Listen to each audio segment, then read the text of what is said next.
park unique.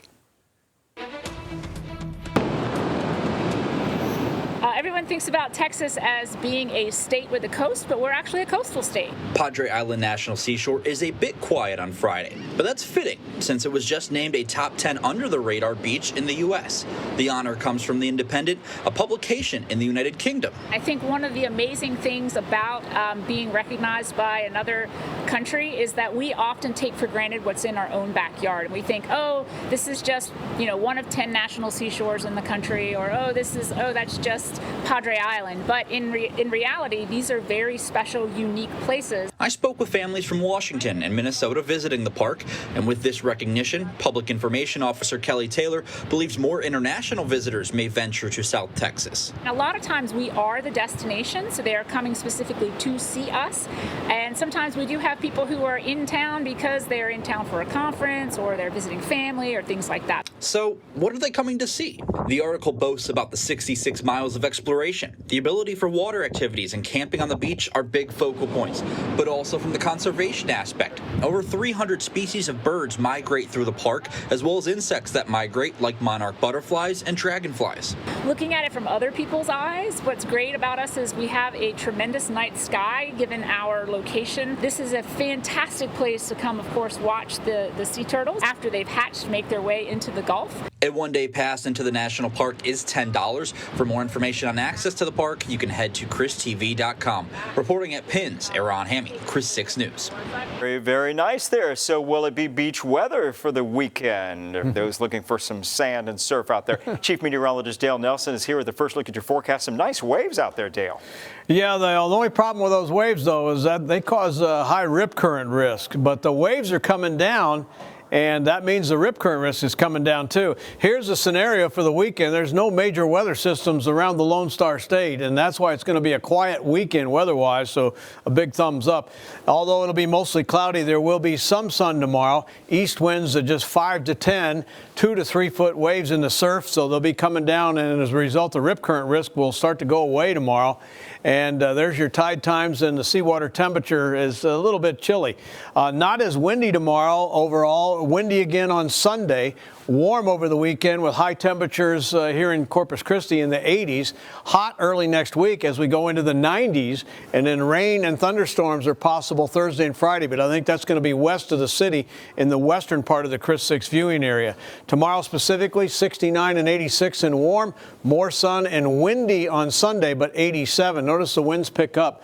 The best day of the weekend for not having wind is tomorrow. Pat, we'll tell you more in a few minutes right here. And from the courts now, the capital murder trial of Joseph Tejeda will now begin August 21st. After several scheduling conflicts, a judge agreed to move that trial from May 30th to the middle of August at this morning's status hearing. Tejeda is accused of killing his ex-girlfriend Brianna Wood in October of 2016. After she was reported missing, police found Wood's body buried in a box covered with a white sheet and wrapped in plastic nearly 3 months later. Tejeda and 6 others were arrested in connection with that crime. He spent the last 6 years waiting behind bars. It's been 6 years since the event occurred. The court has an obligation to observe the interests of the victims or the family of the victim in the case, and the community as well needs to have closure as far as this case is concerned. Tejeda and 2 people were charged. 3 took plea deals. 1 suspect died in jail. Senior Judge Manuel Banales and Texas Assistant Attorney General James Hoff were assigned to the Brianna Wood murder case after 105th District Court Judge Jack Pulcher and Nueces County District Attorney Mark Gonzalez recused themselves from the case.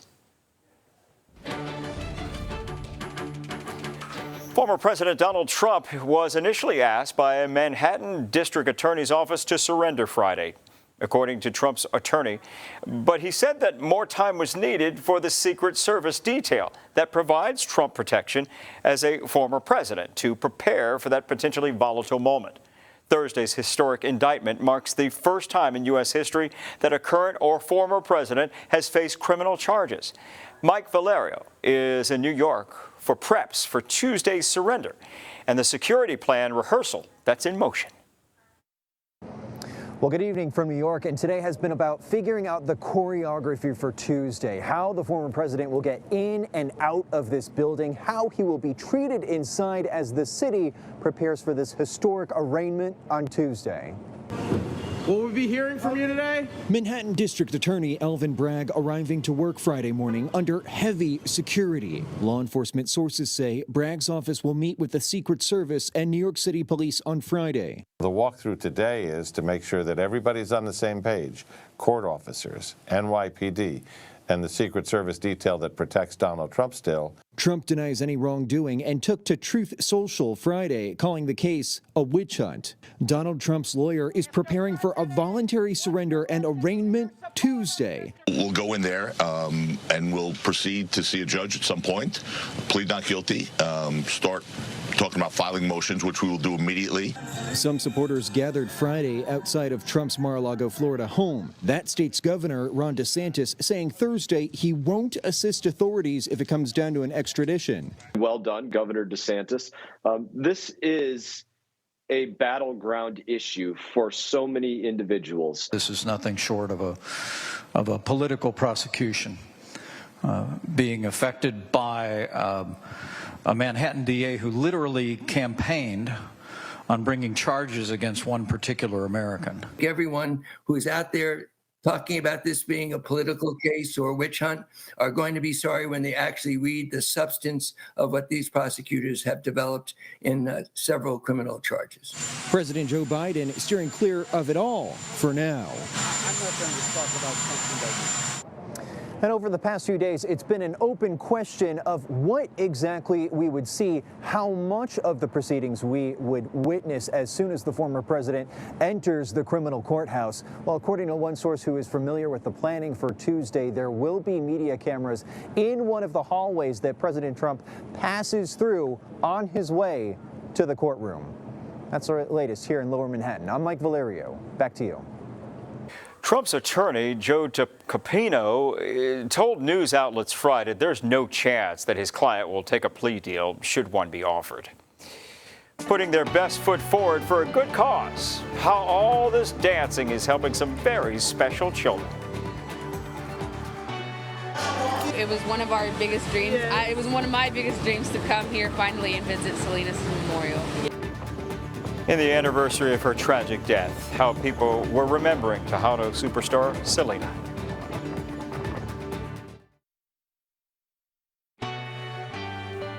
You're watching Chris 6 News at 10.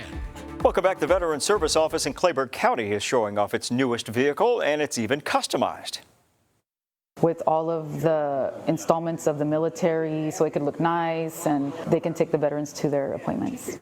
That's Kira Talib Sanchez. She is the Clayburgh County attorney, and she says through her task force department, they were able to get that truck last year. It's one of several vehicles the organization uses to help veterans get to appointments, something veterans like James Cothern are grateful for.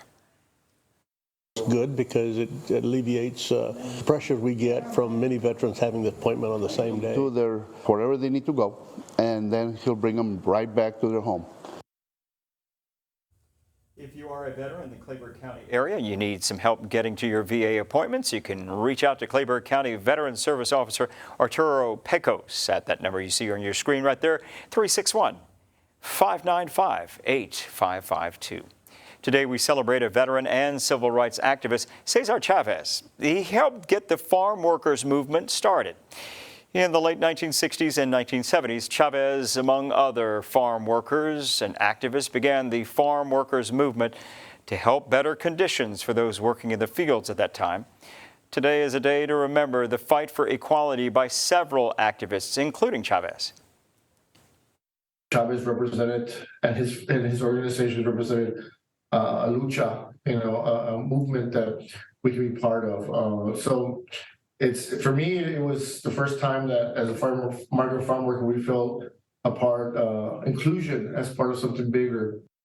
In 2014, President Obama proclaimed March 31st as Cesar Chavez Day in honor of the activist. Today marks the anniversary of a tragic day in history of Corpus Christi. Tejano performer and hometown superstar Selena Quintanilla was murdered on this day 28 years ago. Selena was shot and killed by Yolanda Saldivar, the president of her fan club. The shooting happened at the Old Days Inn Hotel on Navigation near Leopard. The Grammy Award-winning singer was just 23 years old. Fans came to honor her by visiting the Selena statue along the bayfront. I still have her music on my phone. I still play it all the time. You know how we are every Saturday, you got to clean the house, and we blast the music, dance, and clean the house every Saturday still to this day. We've been listening to her music since the get-go. Since her death, Selena's life and legacy has been remembered in movies, TV shows, and of course, through her music. If you'd like to pay your respects, the Seaside Memorial Park in Corpus is where the singer was laid to rest.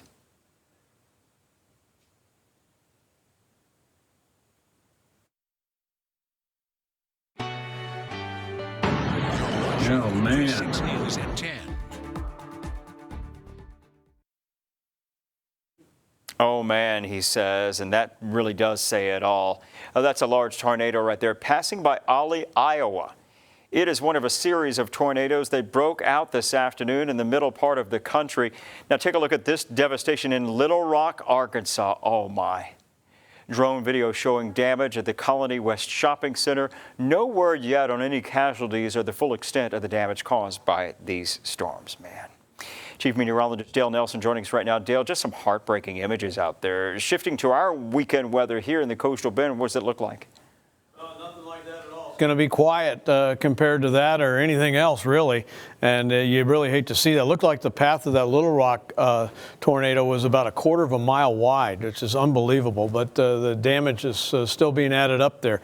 The almanac for today, we had 74 on the low. That's 13 degrees above normal, 88 on the afternoon high. No rainfall, of course, with a deficit here that continues to grow. Not as windy here tomorrow as the winds are going to come way down. It will get windy again on Sunday afternoon, and it's going to be a warm weekend with temperatures in the 80s. And it'll get hot early next week. Anytime we mention the word hot here on Chris 6, that's 90 or above. And rain and a few thunderstorms possible here Thursday and Friday, but I'm afraid that it's going to be west and northwest of Corpus Christi and not in Corpus Christi where we need it here, but some of it will clip the watershed, so that is looks like good news. 76 south-southeast winds at 14, still breezy outside. As the winds come down, our temperatures will too, but right now it's in the 70s area-wide, including 72 in Port Aransas and 75 in Ingleside and Portland, where Windfest is going on this weekend. And as far as the wind forecast, look at this, nearly calm in the morning. That'll generate a little bit of light fog, patchy light fog in the area. A light to moderate breeze tomorrow afternoon, making for a dynamite day. Old sportscaster Bob Tucker used to say that all the time on Chris 6, but he is exactly correct. Tomorrow's going to be a great day for outdoor plans with the lighter winds and pleasant temperatures. We'll get a little afternoon sun. On Sunday, we'll start breezy in the morning, turn windy in the afternoon. A day very similar to today with some late day sun pushing temperatures back into the upper 80s. So here's the wind forecast for tomorrow, and you can see mid-afternoon it'll be in the mid-80s over in Portland, the Gem City. Back down to 81 at 5 p.m. But notice how light the winds are over there, under 15 miles an hour all day with a sunset at 7:48. This front dissipates. There's the severe weather tonight from Louisiana all the way up into Indiana and now western Ohio and southwestern Michigan. Cold air clashing with warm, humid air, but not here in the coastal bend. That cold air is bypassing us by about 500 to 600 miles to the north because that low is so far to the north. But it continues that southwesterly flow. That's where we're having to deal with a lot of clouds. But take a look at this. Down the road, we're going to see an area of low pressure drop in from the Pacific out here in the west. This isn't until the end of next week, and that's what will be the next rainmaker. But if that high stays put, and I think it will, that low pressure system will ride over the ridge, and so most of that rain will be west and northwest of Corpus Christi by anywhere from 20 to maybe 50 miles.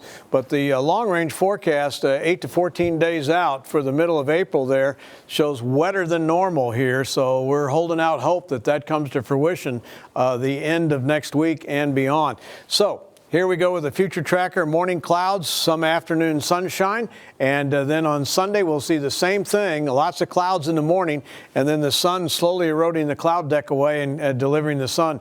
The moisture comes back a little bit here next week. You can see it right there, but notice it's more inland then along the coast on Friday, and that's our next shot at rain. There's Preston, and walking the dog tonight will be in the mid-70s and a light south wind later on tonight.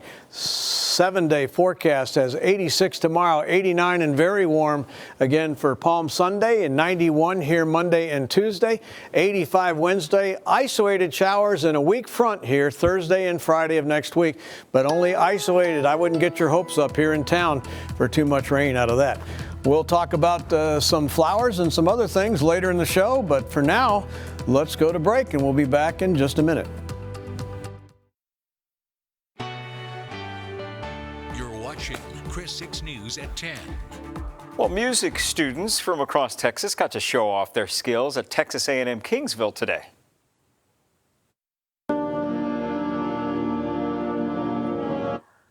Several middle and high school concert bands got to work with instructors at the university to prepare for the upcoming UIL competition. It's all to give these local students feedback on their performance and also consider Texas A&M Kingsville as a place to attend to continue their education. And from music to something really special to dance about.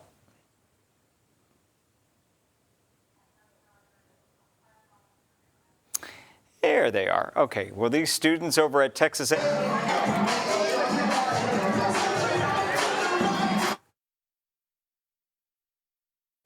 Nothing like a little delayed reaction. We're good with that. These students over at Texas A&M Corpus Christi were taking part in the Miracle Network's Dance Marathon. For 4 hours, they stood on their feet and they danced to raise funds for Driscoll Children's Hospital.